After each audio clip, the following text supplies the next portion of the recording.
ফুল যদিও গাছের সৌন্দর্য বৃদ্ধি করে, কিন্তু ফল ছাড়া সে গাছটি যেমন মূল্যহীন, ঠিক তেমনি যোগ্যতা না থাকলে প্রত্যেকটা মানুষই মূল্যহীন। তাই প্রথমেই নিজেকে যোগ্য করে গড়ে তুলুন, তবেই সবাই আপনাকে মূল্যায়ন করবে।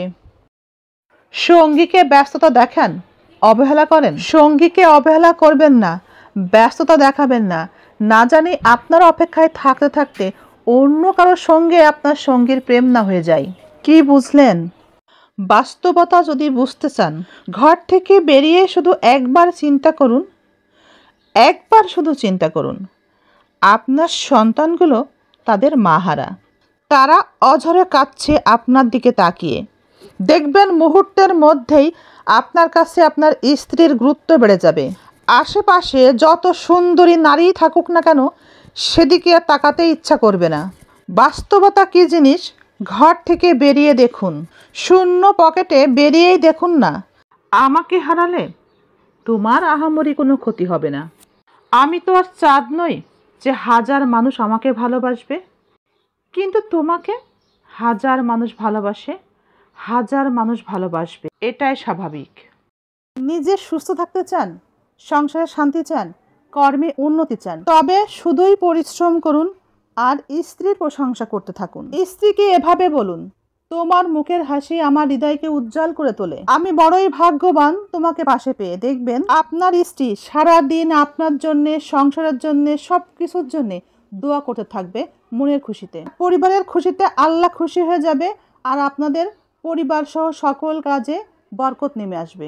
বিশ্বাস করেন, আজ পর্যন্ত যারা নিজের স্বামীকে ঠকিয়ে পর পুরুষের কাছে সুখ শান্তি খুঁজতে গিয়েছে, তারা কখনোই সুখের দেখা পায়নি, উল্টে বরং তারা ঠকেছে। বরং এভাবেই তারা স্বামীকে সুখের পথের দেখা দেখিয়ে দিয়ে গিয়েছে। এত সুন্দর এই পৃথিবীতে কেউ কারো আপন না। স্বার্থ ফুরিয়ে গেলেই তাই হয়ে যায় নিখোঁজ। যাকেই আপন ভাবা হয় সেই নেয় অন্যের খোঁজ। নিজের কিডনি দিয়েও আটকাতে পারল না শখের পুরুষকে। হায় রে শখের পুরুষ!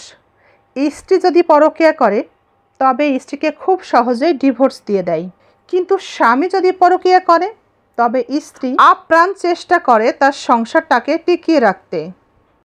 স্বামীর টাকা থাকলে অথবা নিজের টাকা থাকলে কেবল বাহিরের পুরুষ কেন, যে কোনো মানুষই গুরুত্ব দেয়, কিন্তু নিজের টাকা না থাকলে, বাবার টাকা না থাকলে, স্বামীর টাকা না থাকলে বোঝা যায় মানুষ কতটা স্বার্থপর। নিজের টাকা না থাকলে শুধু আপনজন না, বন্ধুরাও হারিয়ে যায়। নিজেকে দুদিন আড়াল করেই দেখুন, 3 দিনের মাথায় আপনার কেউ খোঁজও নিবে না। আসলে স্বার্থ ছাড়া কেউ সাথে থাকে না। একটা কথা মনে রাখবেন, আমরা যতই সরল পথে চলি না কেন, কিছু মানুষ আমাদের বাঁকা ছায়া নিয়েও সমালোচনা করতে পিছপা হবে না। তাই এদের থেকে দূরে থাকাই উত্তম। কে ছেড়ে গেল, পিছন থেকে কে বদনাম করলো, ইগনোর করলো, এটা নিয়ে এখন আর ভাবার সময় নেই। যে আমার কাছে থেকে গেল, আমার বিপদে যে আমার পাশে থাকলো, সেই কেবল আমার কাছে অনেক গুরুত্বপূর্ণ। জীবনে তৃতীয় বিষয়, তৃতীয় ব্যক্তিকে যত বেশি মূল্যায়ন করবেন, জীবনে যত বেশি প্রাধান্য দিবেন, আপনার সংসার জীবনে তার প্রভাব পড়বেই। একটা সময় আপনার জীবনের আনন্দ, আপনার সংসার জীবনের আনন্দ ভেঙে চুরে চুরমার হবে। বাস্তবতা যদি বুঝতে চান, ঘর থেকে বেরিয়ে শুধু একবার চিন্তা করুন, একবার শুধু চিন্তা করুন, আপনার সন্তানগুলো তাদের মাহারা। তারা অঝরে কাঁদছে আপনার দিকে তাকিয়ে। দেখবেন মুহূর্তের মধ্যেই আপনার কাছে আপনার স্ত্রীর গুরুত্ব বেড়ে যাবে। আশেপাশে যত সুন্দরী নারী থাকুক না কেন, সেদিকে তাকাতে ইচ্ছা করবে না। বাস্তবতা কী জিনিস ঘর থেকে বেরিয়ে দেখুন, শূন্য পকেটে বেরিয়েই দেখুন না।